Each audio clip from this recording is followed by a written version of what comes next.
Wanna create fire text? That's easy. Create Fusion composition, place it on the timeline and switch to Fusion. Add text node, enter your text and adjust the font and size.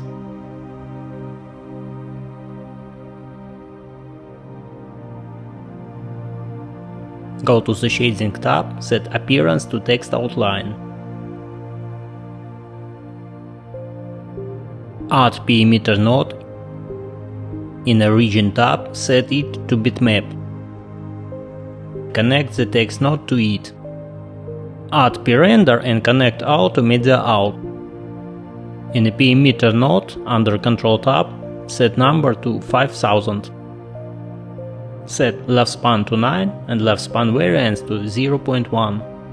Set velocity to 0.0025. Go to the Style tab and Fade Control reduce the out value to 0.9. Connect P-Directional Force node to P-Emitter.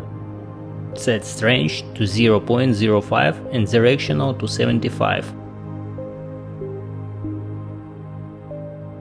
Add P-Turbulence and set the axis pair values to 0.05. Add Gaussian blur after P-Render and set blur size to 0.3. Add Fast Noise. Set Detail to 10 and Contrast to 0.3. Go to the Color tab, set Type to Gradient. Choose the Starting and Ending colors of gradient.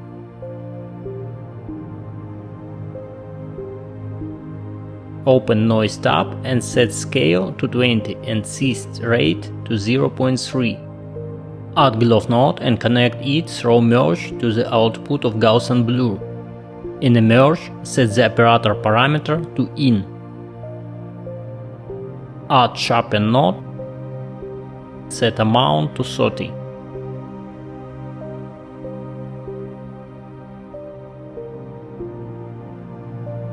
To learn even more about capability of DaVinci Resolve, don't forget to subscribe to the channel.